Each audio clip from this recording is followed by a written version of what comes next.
Hello বন্ধুরা, আমি শম্পা। আমার এই ছোট্ট চ্যানেলে তোমাদের সবাইকে জানাই অনেক অনেক শুভেচ্ছা আর ভালোবাসা। চিন্তার আর শেষ নেই জানো তো। এখন আবার এক নতুন চিন্তা আমার মাথায় ঢুকেছে, ওই যে ড্রাগন ফ্রুট কিভাবে যে বাঁচাবো। Good morning. বুঝতে পারছো কোথার থেকে ভিডিওটা শুরু করেছি? আজ আবারও একবার এই যে ছাদের থেকে ভিডিওটা শুরু করলাম। ওই যে একই কাজে এসেছিলাম আপলোড করব বলে ভিডিও, তবে আজও তোমাদের একটা দারুণ জিনিস দেখাবো। এই দেখো,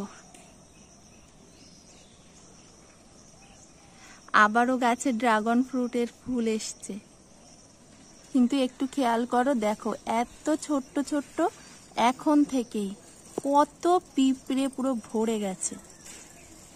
আর জানো তো, একটা নয়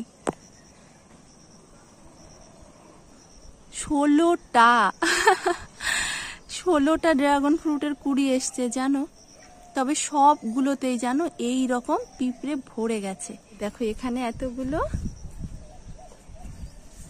প্রত্যেকটা ফলেই পিঁপড়ে ভর্তি। এই দেখো এইখানেও দেখেছো কি পরিমাণে পিঁপড়ে, শুধু সেইটাই একটু দেখো। তোমরা কেউ যদি জেনে থাকো না এই পিঁপড়ের হাত থেকে আমি কিভাবে ফলগুলোকে বাঁচাবো, আমাকে না প্লিজ অবশ্যই কমেন্ট করে জানিও। ওই দেখো ওইখানটায় কতগুলো, এতগুলো কুড়ি তো খারাপ হয়ে গেলে না, মানে পচে গেলে ভীষণ কষ্ট পাবো। কেউ যদি জেনে থাকো আমাকে প্লিজ কমেন্ট করে জানিও। চলো তাড়াতাড়ি আপলোডটা সেরে নিচেই নেমে যাই।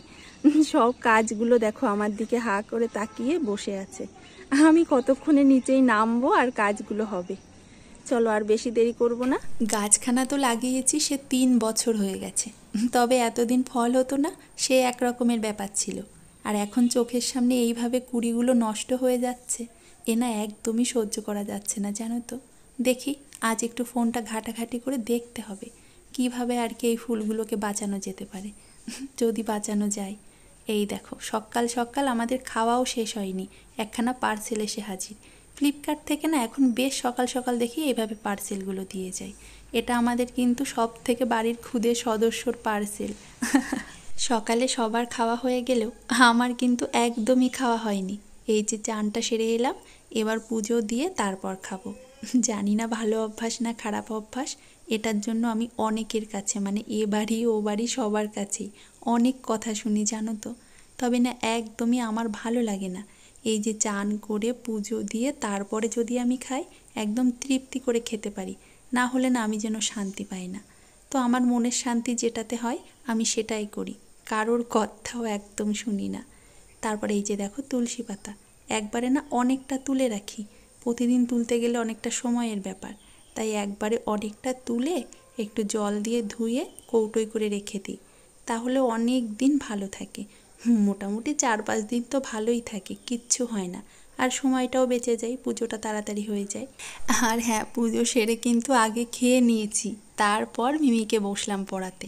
কাল আবার মিমির ইংরেজি পরীক্ষা, আজ স্কুলটা ছুটি দিয়েছে, তাই দেখো রান্নারও তেমন কোনো তাড়া নেই, অনেকটা সময় মিমিকে বসে পড়াতে পারবো। সকালে ঘুম থেকে ওঠার পর থেকে এক ফোঁটাও মিমির পাশে বসিনি, ও নিজেই পড়ছিল বা যা খুশি করছিল, আমি দেখতেও যাইনি। আর এখন সময় হলো পুরোপুরি আমার, পড়াগুলো কতদূর রেডি হলো সেগুলো ধরা আবার লিখতে দেওয়া, এখন আমি এইগুলোই করব। আর দেখেছো এইটাকে দেখো, এটা কিভাবে বিরক্ত করছে। যদিও পাশে থাকলে কিন্তু খুব একটা বিরক্ত করে না, মানে আমি যত সময় ওর পাশে থাকবো ও চুপটি করেই বসে থাকে, ওর খেলনা নিয়েই খেলে। তো ওকে সাথে নিয়ে পড়াতে মিমিকে আমার তো কোনো অসুবিধা হয় না। একা থাকলে আবার মিমিকে বড্ড বিরক্ত করে ও। যাই হোক, ওকে সাথে নিয়েই মিমিকে পড়িয়ে নিলাম। মোটামুটি সকালের মতো মিমির পড়া শেষ। বাপরে, মিমি দেখেছো কেমন নাচানাচি করছে। পড়া থেকে ছুটি পেলে সবারই কত আনন্দ, তাই না বলো? যাই হোক, আমি বললাম আমার তো এমনিতেই রান্নাঘরে ঢুকতে দেরিই হয়ে গেছে, তাই এই দিকটা ওকেই গোছানোর দায়িত্ব দিয়েছিলাম। বেশ সুন্দরভাবে ও নিজের বই খাতা ভাইয়ের খেলনা সব গুছিয়ে রেখে দিল।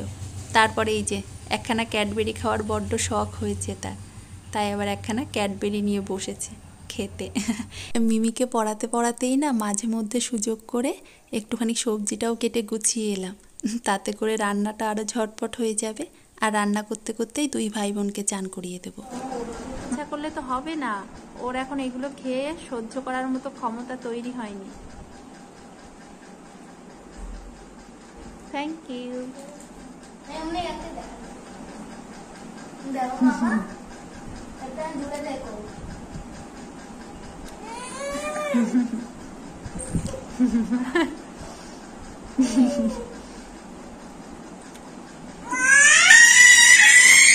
বাবা, ভালো জিনিসের স্বাদ সবাই বোঝে। দিস না মাম্মা, দিস না।